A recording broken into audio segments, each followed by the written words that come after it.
आप लोगों का पुनः स्वागत है हमारे इस चैनल टोटल फिजिक्स में। मैं डॉक्टर मनीष कुमार तिवारी। आज हम लोग थर्मोडायनेमिक्स की बहुत ही महत्वपूर्ण क्वांटिटी का डिस्कशन करेंगे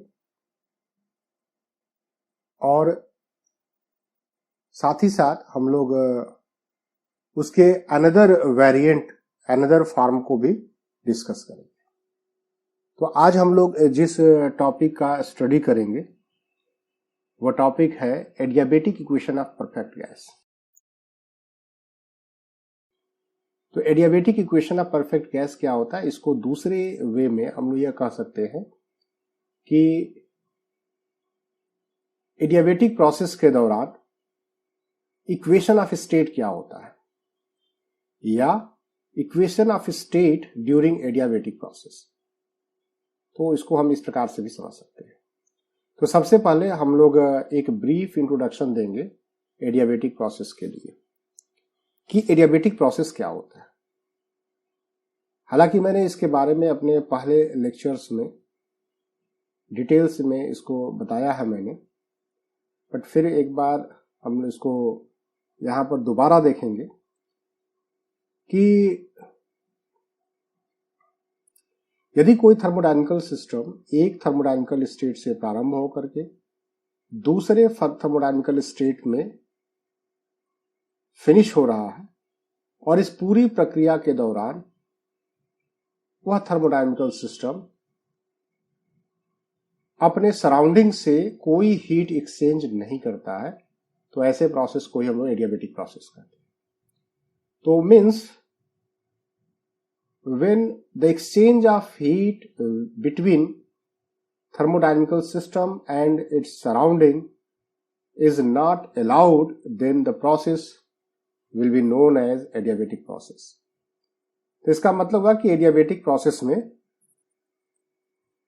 डेल्टा क्यू की वैल्यू 0 होगी। thus in adiabatic process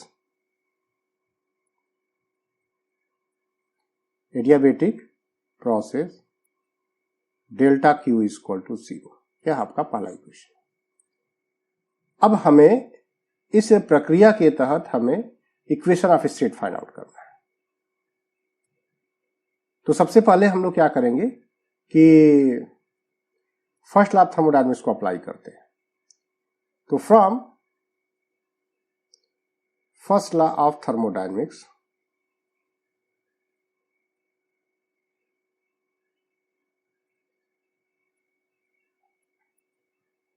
delta Q is equal to D U plus delta W, equation number 2।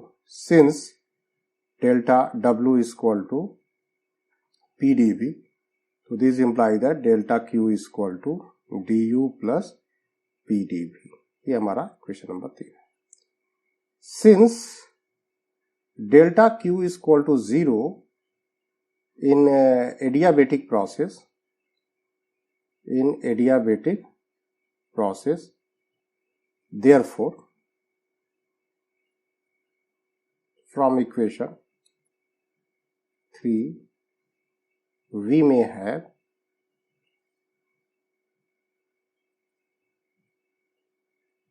du plus delta W. 3 कह सकते हो, 2 कह सकते हो, या पीडी भी कह सकते हैं। ठीक है, तो du plus delta W.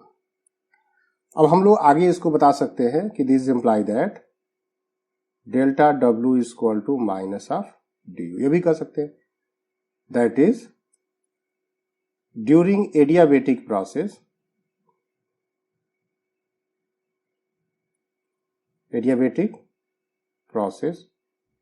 work is done at the cost of internal energy। Clear, इस चीज हम लोग देखा हुआ। Now from equation 3, again from equation 3,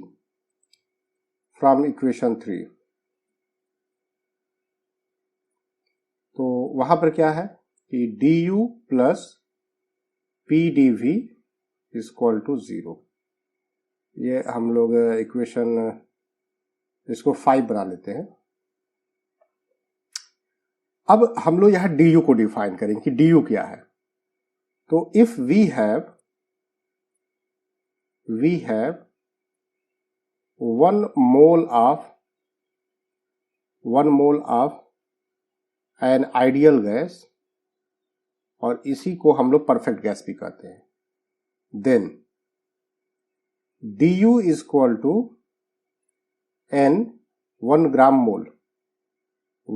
mole of an ideal gas, then du is equal to क्या होता है, डी लिखते हैं हम लोग ms, s की जगह पर cv और dt क्या है। तो जब हमारा थर्मोडायनेमिकल सिस्टम एडियाबेटिक प्रोसेस के दौरान एक स्टेट से दूसरे स्टेट में जा रहा है तो dt क्या, चेंज इन टेम्परेचर हो गया। तो यदि du is equal to cv dt है तो इसको इक्वेशन 5 में रखते हैं। तो from equation 5 and 6 we have cv dt plus p dv, this is 0, this is another equation and this is equation number 7। अब हम लोग को क्या करना है यहां पर कि cvdt प्लस pdv हो गया, हमें अब किसी तरीके से dt को भी p और v के टर्म में लिखना है, क्योंकि यहां पर 3 वेरिएबल अब आ गए, प्रेशर भी, वॉल्यूम भी, टेम्परेचर भी आ गया। तो जितने ज्यादा वेरिएबल होंगे उतने ही कॉम्प्लेक्स होगा। तो इसके लिए क्या करेंगे, तो फ्रॉम आइडियल गैस इक्वेशन, तो हम लोग क्या किए, देखो 1 मोल ऑफ गैस पहले लिए हैं, तो यहां भी लिखेंगे PV is equal to RT, है ना। तो this imply that PdV plus VdP is equal to RDT। ये एक अनदर इक्वेशन है 8 नंबर। तो this imply that dt is equal to PdV plus VdP by R, ये इक्वेशन 9। अब ध्यान दीजिए कि इक्वेशन 8 को मैंने जो लिखा है इसको हमने पहले भी डिस्कस किया हुआ कि PV को कैसे डिफरेंशिएट करेंगे। तो PdV first variable, second variable, तो फर्स्ट को कांस्टेंट, सेकंड का डेरिवेटिव, सेकंड कांस्टेंट, फर्स्ट का डेरिवेटिव, और चूंकि R क्या है, गैस कांस्टेंट है, वह कांस्टेंट वैल्यू है, तो R को R रख दिया, और यहाँ पे एक वेरिएबल T है तो उसको हम डेरिवेटिव dt ले लिए, ठीक है। और यहाँ 1 मोल ऑफ गैस की हम बात किए हैं, तो 1 मोल के लिए n की वैल्यू यहाँ 1 ले लिया है, क्लियर। तो dt is equal to PdV plus VdP by R। तो ये इक्वेशन 9 को हम लोग इक्वेशन 8 में, आप देख सकते हो इक्वेशन 8 यहां पर है, तो यहां पर cv dt plus PdV is equal to 0 है, तो dt के जगह पर हम लोग इक्वेशन 9 से वैल्यू को रख लेते हैं। तो using equation 9 in equation 7 we have, तो यहां पर क्या हो जाएगा, तो cv और dt है यहां पर, तो dt के जगह पर हो जाएगा PdV plus VdP, okay, by R plus PdV, this is 0। अब अगर R से थ्रू आउट मल्टीप्लाई कर ले तो यह इक्वेशन क्या हो जाएगा, cv PdV plus VdP plus R PdV, this is 0। This is equation number 10। अब यहां पर R को हम लोग यूज कर सकते हैं R के स्थान पर। तो मेयर फॉर्मूला पढ़े हो, since we know that Cp minus Cv is equal to R, thus from equation 10 we में है, तो वहां पर क्या लिखोगे, तो यहां पर था कि cv PdV plus VdP plus R की जगह पर क्या लिख लेंगे हम लोग, Cp माइनस Cv, और यहां पर PdV हो गया। तो देखो यहां पर Cv है और Cp है, तो Cp को एक साथ कर लीजिए और Cv को एक साथ कर लीजिए, तो क्या आएगा आपका यहां पर Cv PdV plus CV VdP plus C P P D V minus C V P D V. तो C V P D V से C V P D V cancel, तो यहां से क्या बचा, तो C P P D V plus C V V D P and this is 0, this is equation number 11। तो अब क्या करेंगे कि on dividing by C V V P both side of above equation V है।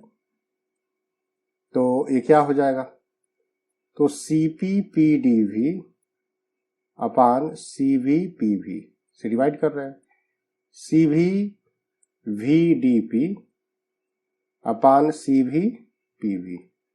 देखो P से P cancel, V से यहां V कैंसिल और यहां 0 था, तो यहां से मिल जाएगा CP by CV DV by V plus CV DP by P। CV cancel हो चुका है तो ये CV भी नहीं होगा, तो इसको पूरा हम एक साथ लिख लेते हैं। यहां से लिखोगे आप DP by P and this is 0। ठीक है, हम लोग जानते हैं जैसा कि CP अपान CV को एटॉमिसिटी ऑफ द गैस कहते हैं और इसको गामा से रिप्रेजेंट करते हैं। तो this imply that gamma DV upon V plus DP upon P is equal to 0, या इसी को हम लोग लिख लें simple DP upon P plus gamma DV upon V, this is 0, this is equation number 12, equation 12 हो गया। तो ऑन इंटीग्रेटिंग एबव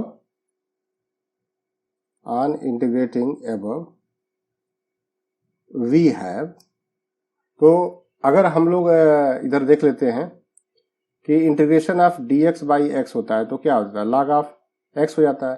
तो इस हिसाब से ये क्या हो जाएगा, log of p plus gamma log of v and this is constant. इसको आप लिख सकते हो कि log of p plus log of v के power gamma, this is constant, या यो लिख सकते हो log ऑफ p v के power gamma is equal to constant, या इसको सिंपली लिख सकते हो आप p v के power gamma, this is constant, p v के पावर गामा, p v के power gamma and this is constant. तो this is equation of state. तो above is the equation of state for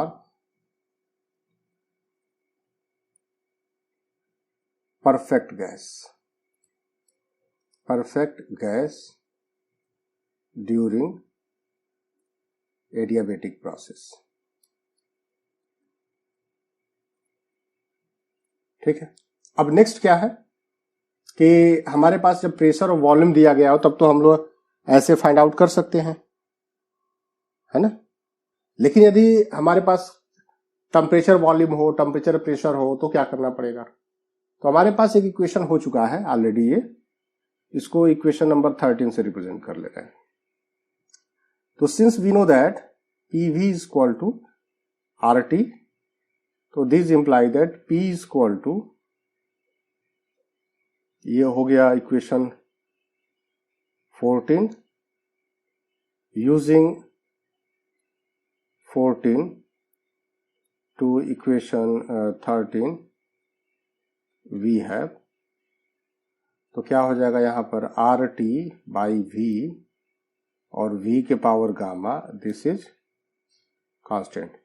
क्योंकि यहां पर R already constant है तो ये डिवाइड कर लेंगे कांस्टेंट में तो फिर से कांस्टेंट ही आएगा। तो हमारे पास यहां से क्या आ जाएगा, टी वी के power gamma -1 is equal to constant. तो ये एक अनदर इक्वेशन ऑफ स्टेट है एडियाबेटिक प्रोसेस के लिए ड्यूरिंग एडियाबेटिक प्रोसेस। अब नेक्स्ट है ऑल्सो वी मे हैव, तो हमारा PV इक्वल टू RT था, तो यहां V को अब रिप्लेस कर देते हैं हम लोग RT बाई P। दस वी हैव P और V के जगह पर RT बाई P और power gamma and this is constant.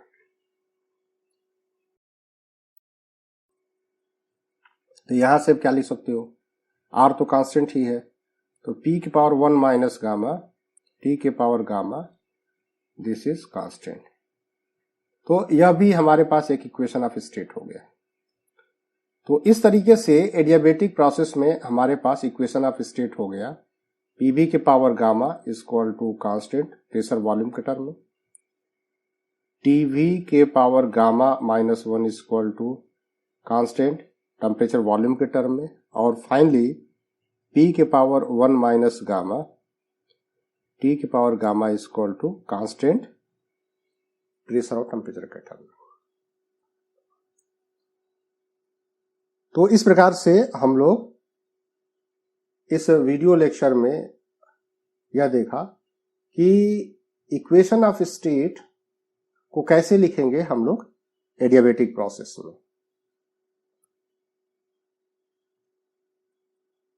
यह एक बहुत ही महत्वपूर्ण डेरिवेशन है जो आपके एग्जाम में पूछा जा सकता है और पूछा भी जाता है ये, तो इसको आप अच्छे से तैयार करें और इसको देखें। आज के लिए बस इतना ही।